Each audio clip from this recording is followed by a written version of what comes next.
저는 22년 동안 리설주 곁에서 모든 것을 봤습니다. 하지만 제가 본 것 중 가장 선명한 건 그분도 결국 새장 안에 새였다는 겁니다. 북한 최고 지도부 여성 경호원 출신 탈북자가 처음으로 입을 열었습니다. 황금빛 연회장 뒤편에서 조용히 끌려가던 여자의 눈빛, 새벽 4시에 남편을 데려간 보위부 그리고 동료의 총구. 그녀가 22년 만에 꺼내놓은 이야기를 지금 여러분께 처음으로 전해드립니다. 여러분의 구독과 좋아요 하나하나가 숨겨진 북한의 진실을 세상에 알리는 힘이 됩니다. 새벽 2시입니다. 평양. 영하 15도. 보위부 복도. 저는 지금 무릎을 꿇고 있어요. 차가운 콘크리트 바닥이 무릎을 눌렀고 등 뒤에서 총구가 목덜미를 파고들었습니다. 차가운 쇳덩어리였어요. 1월 평양 새벽 공기만큼이나 차가운. 이상하게도 무섭지 않았어요. 그 순간 떠오른 건 딱 하나였습니다. 수아 얼굴이요. 17살 우리 딸이요. 지금쯤 집에서 자고 있을 텐데. 이불을 걷어찼을까? 추울 텐데.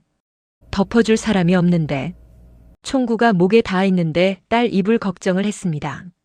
잠깐 침묵. 그리고 저는 알았어요. 살아야 한다고. 수아를 위해서라도. 총을 쥔 사람이 누구였는지 아세요? 박영순이었습니다. 20년 동료였어요. 제가 처음 경호국에 왔던 날 복도에서 먼저 말을 걸어온 사람이요. 미경 동무 긴장 풀어요. 여기 사람들 다 착해요. 그렇게 웃으며 말했던 그 사람이 20년 후에 제 목덜미에 총구를 겨눴습니다.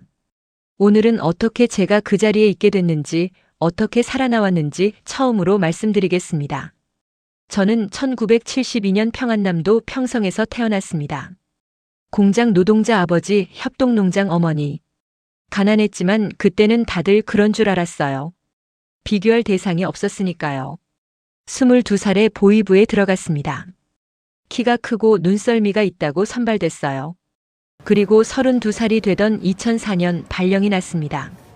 최고 지도부 경호국 여성 경호팀. 담당은 리설주였어요. 첫날 선임이 복도에서 말했습니다. 눈 크게 뜨고 입은 닫고 2걸음 뒤에서 따라다니시오. 그게 전부였어요. 그 3가지가 이후 22년 제 삶의 규칙이 됐습니다. 처음 리설주를 마주한 날 아침이었어요. 그분이 거울 앞에 앉아 머리를 올리고 있었고 거울 속에서 눈이 마주쳤어요. 저는 얼른 시선을 내렸습니다. 경호원은 눈을 마주치면 안 됐거든요. 그런데 리설주가 말했어요. 미경 동무 눈내리 깔지 않아도 돼요. 불편하잖아요. 저는 그날 이분을 진심으로 지켜드려야겠다고 생각했습니다. 22년 동안 저는 리설주의 그림자였어요. 연회장에선 벽 쪽에 섰고 공연장에선 2걸음 뒤에 섰습니다. 해외 브랜드 옷, 수입 식재료 평생 구경도 못할 것들을 봤어요. 하지만 보는 것만 허락됐습니다. 먹을 수도 가질 수도 말할 수도 없었어요. 괜찮았어요. 그게 제 자리라고 생각했습니다. 그림자는 빛을 가지면 안 되니까요. 퇴근하면 남편 동혁이 있었어요. 동혁도 보위부 사람이어서 서로 말 안 해도 알았습니다. 둘이 밥 먹고 딸 수아 숙제 봐주고. 소박했지만 행복했어요. 수아가 웃으면 다 됐습니다. 어느 날 리설주가 둘만 있을 때 조용히 말했어요. 미경 동무, 나는 미경 동무만 믿어요. 저는 그 말이 그렇게 좋았습니다. 22년 동안 버틴 이유 중 하나였어요.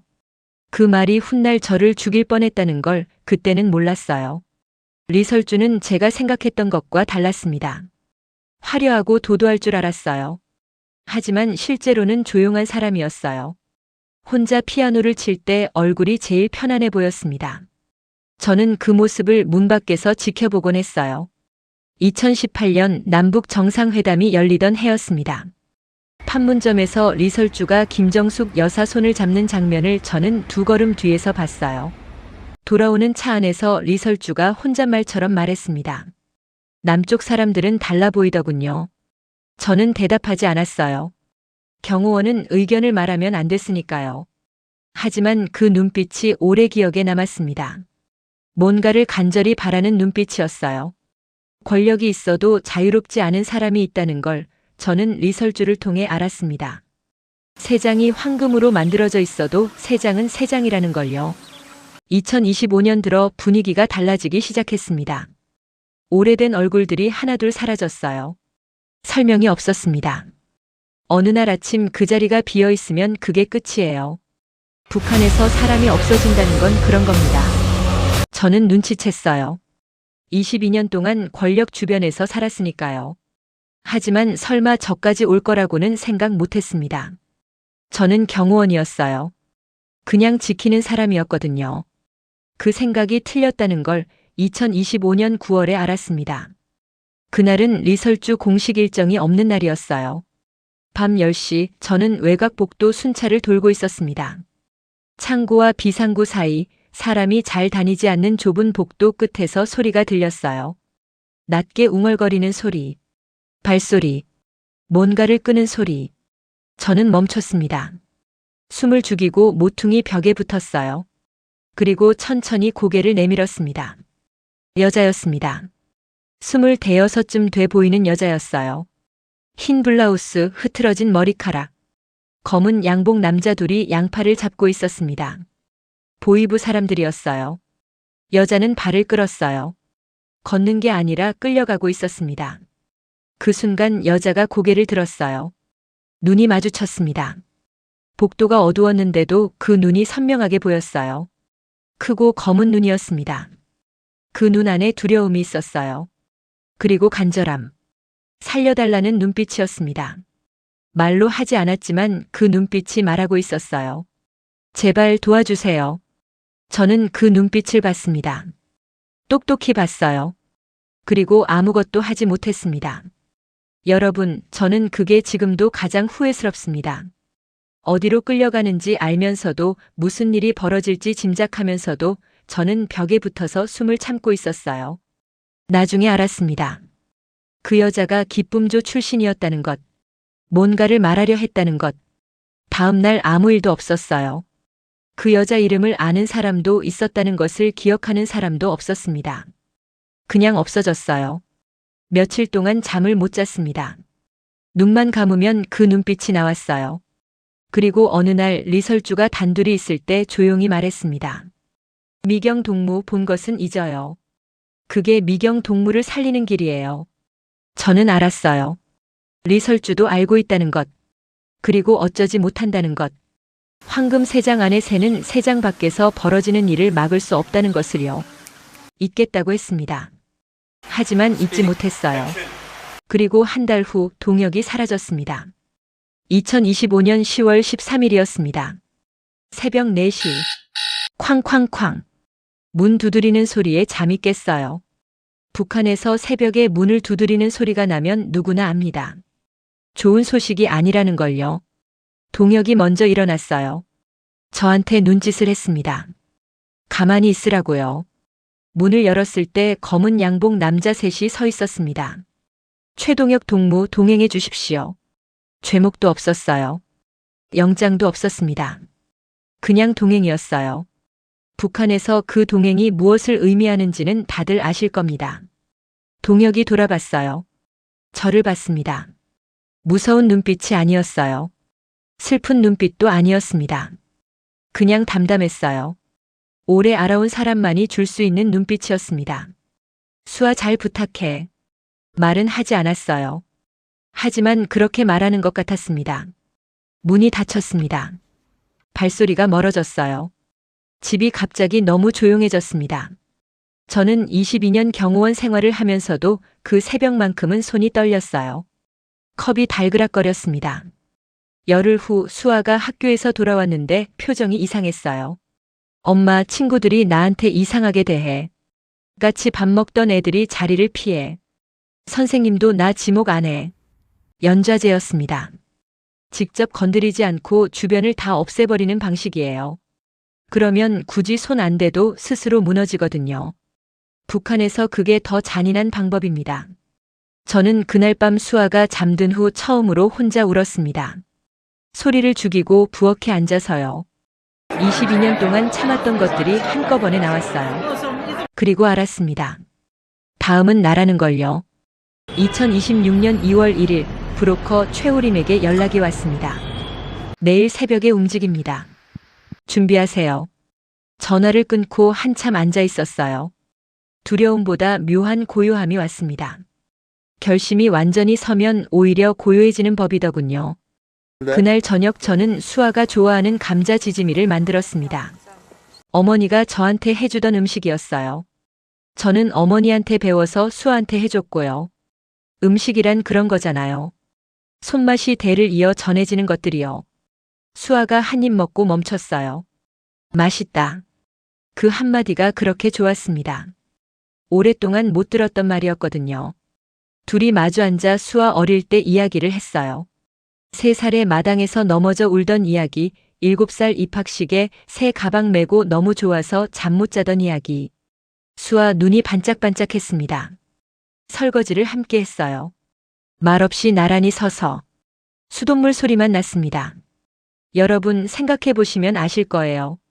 당연한 것들이 얼마나 소중한지를요. 가족이 함께 밥상에 앉는 것, 저녁에 불 켜진 집으로 돌아오는 것. 잃어봐야 합니다. 수아가 방으로 들어가다가 돌아봤어요. 엄마, 나 요즘 학교가 힘들어.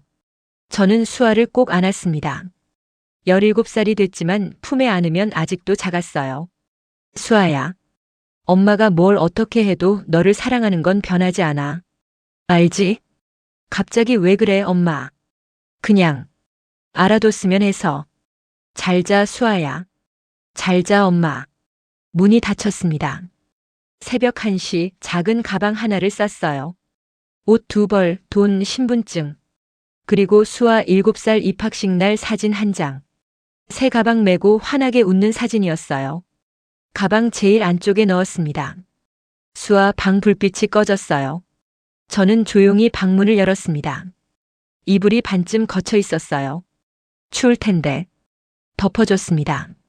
어깨까지요. 뺨을 살짝 만졌어요. 따뜻했습니다. 살아있는 온기였어요. 제 아이의 온기였습니다. 미안해, 수아야. 엄마가 잡히면 너도 수용소야. 너는 살아야 해. 자유롭게 살아야 해. 그러니까 엄마가 먼저 갈게. 길을 열어놓을게. 반드시 데리러 올게. 계단을 내려갔습니다. 1칸, 2칸, 3칸. 계단 끝에서 멈췄어요. 위를 돌아봤습니다. 수아 방 불빛이 새어나오고 있었어요. 아까 껐는데 다시 켜진 거였습니다. 잠이 깬 건지 처음부터 안 잔 건지 몰랐어요. 저는 그 불빛을 한참 봤습니다. 올라갈까 생각했어요. 딱 한 번만 더 안아줄까? 돌아섰습니다. 올라가면 못 떠나는 걸 알았거든요. 총구 앞에 무릎 꿇었을 때보다 두만강에 발을 담갔을 때보다 그 불빛을 보면서 돌아선 것이 제 인생에서 가장 힘든 순간이었습니다. 새벽 4시 두만강에 도착했습니다. 최우림이 기다리고 있었어요. 2월 강물은 얼음과 물이 섞여 있었습니다. 건너편이 중국이었어요. 준비됐어요? 저는 고개를 끄덕였습니다. 강물에 발을 담갔어요. 숨이 멎는 것 같았습니다. 허리까지 잠겼어요. 이가 딱딱 부딪혔습니다. 강 중간쯤 왔을 때 총소리가 울렸어요. 탕. 최우림이 비틀거렸습니다. 어깨였어요. 어서 가요. 빨리. 선생님도 같이요. 나는 괜찮아요. 어서. 탕, 탕. 총소리가 계속됐습니다. 저는 헤엄쳤어요. 54살 몸이 한계였지만 멈출 수 없었습니다. 수아 얼굴이 떠올랐어요. 그 얼굴이 저를 움직였습니다. 건너편 강변에 손이 닿았어요. 중국 땅이었습니다. 기어올랐어요. 몸을 돌렸습니다. 강 쪽을 봤어요. 최우림이 보이지 않았어요. 강물만 흘렀습니다. 어둠 속에서요. 저는 한참 그 강을 봤어요. 소리내지 않고 울었습니다. 62살 그분이 저를 살리고 강에 남았어요. 이름도 제대로 몰랐던 분이요. 강을 향해 오래 고개를 숙였습니다. 그리고 걸었어요. 수아가 기다리는 방향으로요. 2시간을 걸어 조선족 마을에 닿았습니다. 한 집 문을 두드렸어요. 60대 후반 노인이 나왔어요. 젖은 옷, 진흙 묻은 손, 얼어붙은 얼굴. 한눈에 알아봤겠지요. 탈북자요? 고개를 끄덕였습니다. 말이 나오지 않았어요. 턱이 떨렸거든요. 들어와요. 빨리. 집안이 따뜻했어요. 아궁이 불온기가 온몸으로 들어왔습니다. 그리고 냄새. 된장 냄새였어요. 어머니 생각이 났습니다. 평성 우리 집 부엌 냄새였거든요. 그 냄새가 중국 연변에 있을 거라고는 생각 못했어요. 노인이 뚝배기를 내왔습니다. 된장국이었어요. 소박한 국이었지만 세상에서 제일 맛있는 음식이었습니다. 왜 이렇게 도와주시는 거예요? 노인이 말했어요. 나는 목사요. 같은 핏줄이니까요. 그리고 하나님이 그리하라고 하시니까요. 다음 날 아침 목사님을 따라 작은 예배당에 갔습니다. 나란히 앉았어요. 목사님이 말씀하셨습니다. 많이 힘드셨겠어요. 저는 그 한마디에 무너졌습니다. 22년 동안 울지 않았어요. 경호원은 울면 안 됩니다. 동혁이 끌려가던 날도 수아를 두고 나오던 날도 최오림이 강에 남던 순간도 참았습니다. 그런데 그 말 한마디에 예배당 의자에서 소리내어 울었어요. 22년 만에 처음으로요. 한참 후 목사님이 조용히 말씀하셨습니다. 하나님은 그림자도 보신다오. 그림자. 22년 동안 저는 그림자로 살았어요. 두 걸음 뒤에서 벽 쪽에 서서 보는 것만 허락된 삶이었습니다. 그런 저한테 목사님이 말씀하셨어요. 하나님은 그림자도 본다고요. 누군가는 저를 보고 있었다고요. 그 말이 왜 그렇게 크게 들렸는지 모릅니다. 2026년 3월 말 방콕 한국 대사관 문을 두드렸습니다. 대한민국 탈북자입니다. 도움을 요청합니다. 문이 열렸어요. 4월 초 인천공항에 내렸습니다. 사람들이 웃으면서 전화하고 아이 손잡고 걷고 커피 들고 뛰어다녔어요. 감시하는 사람도 없고 눈치 보는 사람도 없었습니다. 당연하다는 듯이 자유로웠어요. 저는 그 풍경을 한참 봤습니다. 통일부 직원이 말했어요. 어서 오세요. 대한민국에 오신 걸 환영합니다. 환영합니다. 그 말이 이렇게 클 줄 몰랐어요. 쫓아오는 사람도 없고 가두는 곳도 없고 54살에 처음으로 환영받는 곳에 왔습니다. 지금은 서울 은평구에 삽니다. 작은 방이에요. 하지만 제 방입니다. 새벽에 문 두드리지 않는 방, 감시 카메라 없는 방, 울고 싶으면 울 수 있는 방이요. 책상 위에 사진 한 장 세워뒀어요. 수아 7살 입학식 날. 새 가방 메고 환하게 웃는 사진이요. 어느 날 브로커를 통해 연락이 닿았습니다. 수아였어요. 글자 몇 개짜리 짧은 메시지였지만 저는 수십 번 읽었어요. 살아있다는 것, 기다리고 있다는 것, 그리고 엄마를 원망하지 않는다는 것. 저는 식당 화장실에서 수도꼭지를 틀어놓고 엉엉 울었습니다. 원망해도 됐는데 원망하지 않는다고 하는 17살 아이가 너무 기특하고 너무 미안하고 너무 보고 싶었어요. 매일 아침 창문을 엽니다. 북쪽을 봐요. 저 하늘 아래 어딘가에 수아가 있겠지요. 같은 하늘 아래 있다는 것, 어쩌면 같은 구름을 보고 있을 수도 있다는 것. 그 생각을 하면 조금 가까운 것 같습니다. 오늘 이 자리에 선 건 수아 때문이고 9월 그 복도에서 끌려가던 여자 때문이기도 합니다.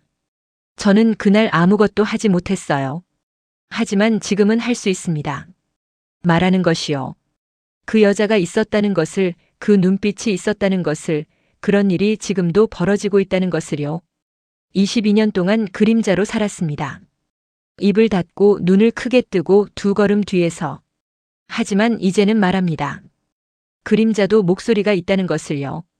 목사님 말씀이 맞았습니다. 하나님은 그림자도 보십니다. 수아야, 엄마 여기 있어. 기다려. 반드시 갈게.